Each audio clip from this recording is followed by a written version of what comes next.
کۆمەڵی کەسایەتی سیاسی باشووری کوردستان لەوانەش سەرۆک مامجەلال و ئیبراهیم ئەحمەد و هەمزە عەبدوڵڵا لە ڕۆژی 16 ئابی ساڵی 1946 حیزبی دیموکراتی کوردیان دامەزران لە کۆنگرێسی ئەمدا کە لە ساڵی 1953 لە کەرکووک بەڕێوە چوو ناوی حیزبەکە بۆ پارتی دیموکراتی کوردستان گۆڕدرا لەو کاتەوە پارتی وەک حیزبێکی سیاسی لە کوردستان درێژەی بە خەباتی خۆی دا و داوای حکمی زاتی بۆ گەلی کورد کردووە.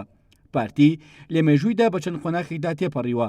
ساڵی 1963 پارتی دیموکراتی کوردستان شۆڕشی ئەیلولی هەڵگیرسان، بەڵام ئەو شۆڕشە لە ساڵی 1974دا بەهۆی ڕێکەوتنامەی جەزائیری نێوان عێراق و ئێران تووشی شکست و نسکۆیەکی گەورە هات و کۆتایی هات. مستەفا بارزانی تا ساڵی 1970 سەرکردایەتی پارتی دیموکراتی کوردستانی کردو لە پاشکۆچی دوایشی مەسعود بارزانی کوڕی جێگەی گرتەوە تا ئەمڕۆژ ناوبراو سەرکردایەتی کار و چالاکی سیاسەکانی حیزبەکەی دەکات. لە سەرەتای نەوەدەکانی ڕابردوودا هاوشان یەکێتی نیشتیمانی کوردستان پارتی دیموکراتی کوردستان داوای دەوڵەتێکی سربەخۆی کوردیان دەکرد، بەڵام دوجار لەسەر پێشنیاری ئەمریکا هەردوو لا بە حکمی فیدراڵی ڕازی بوون، ئەمەش وەک چارەسەرێکی کاتی بۆ دۆخی ئەو کاتی عێراق و کوردستان.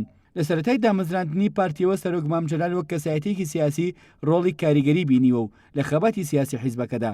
سەرۆک مامجەلال تا ساڵی 1974 ئەندامی مەکتێبی سیاسی پارتی بوو، دواتر لەو حیزبە جیا بۆ و بە یارمەتی کۆمەڵێک لە هاوڕێیانی لە ساڵی 1975 یەکێتی نیشتیمانی کوردستانیان دامەزران. لە پاش ڕاپەڕینە مەزنەکەی ساڵی 1991 پارتی دیموکراتی کوردستان لەگەڵ یەکێتی نیشتیمانی کوردستان و لایەنە سیاسەکانی تری کوردستاندا بەشداری هەڵبژاردنیان کرد و لەگەڵ یەکێتیدا حکوومەتی هاوبەشیان پێکێنا. پارتی لە 74 ساڵی چالاکی سیاسی خۆیدا 13 کۆنگرەی بەستووە، دوایین کۆنگرەی ئەو حیزبەش لە مانگی 12 ساڵی 2010 بوو.